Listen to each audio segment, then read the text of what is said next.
Hey guys, it's Miharu. So, recently I ran a poll on the Spyro Amino asking which trilogy people preferred, the original Insomniac titles or Legend of Spyro. Over 30% more people voted for LOS, and I received quite a few comments as to why. The main reason being due to a nostalgic connection, but also because of story, gameplay, and other things. And that got me thinking. So many people hold these games in high regard, while I see them as mediocre. Why? Do I really have my nostalgia goggles on too tight? Perhaps, but disregarding my personal attachment, I want to run through the differences between these games point by point, and offer some explanation as to why I feel the way I do. First, let's look at story. Being collectathon platformers, the originals have very little to offer in that department. Each game follows the basic premise of collect important item to defeat main villain, and that's it. Legend of Spyro, however, played out more like a movie. It had continuity, darker themes, and overall told a more epic tale. Now, going from that description alone, it's easy to see why many people prefer the latter. A good story keeps a player invested, plain and simple. Unfortunately, it just didn't grab me. Not only because it was trying a little too hard to be dark and edgy, as some might say, but the writing felt so bland. At its core, it's really just your typical chosen one story about the main character trying to find his place in the world, which, in retrospect, is a pretty overdone concept. I know people like the idea of relatability, but that's not necessarily what makes a game engaging. It merely need be an enjoyable experience. Now let's take a look at level design.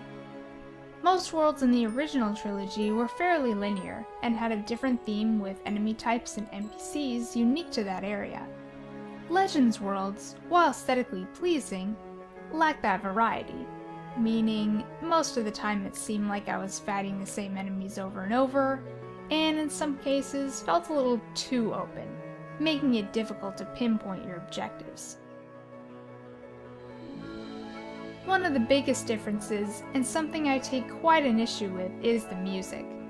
Instead of Stuart Copeland's catchy drum beats and synth tunes that made the original soundtrack so memorable,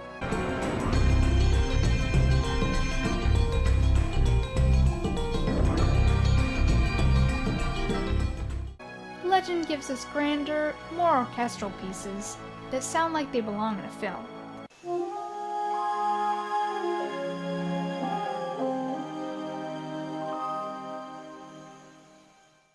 And although it's very atmospheric and nice sounding, it's actually quite generic in comparison to its predecessor. And now we come to my biggest problem with LOS, the gameplay. Turning Spyro into a combat-focused action game is, in my opinion, something that should have never been done or even considered. Challenge should not be defined by combat alone. Repetitive gameplay of mashing buttons trying to get that perfect combo to defeat an onslaught of enemies does not equal fun. Not to mention the addition of the magic meter. Spyro should at least be able to breathe fire without running out of mana.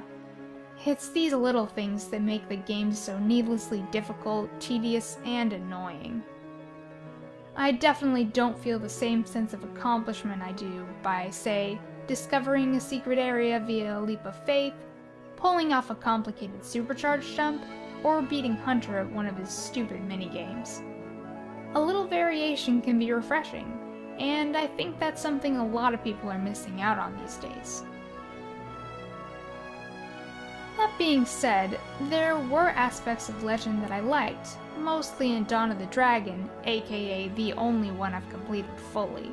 Cinder's Dark Elemental moveset was unique and a great addition, as was the ability to free fly, though at times it felt very heavy, and you could never go higher than a certain point. I also like how the characters grew throughout the course of the story, making it feel like time had passed. I guess you could say I like them more as standalone games rather than as part of the Spyro series. So, can I see why people prefer it? Yes, but I also believe the original games have been somewhat overshadowed by the popularity of LOS in recent years. My hope is that the reignited trilogy will bring in a new generation of fans, and introduce them to where the Purple Dragon had his start. That's all for today. Don't forget to follow me on Twitter and subscribe for more news and updates. Until then, this is Miharu signing off.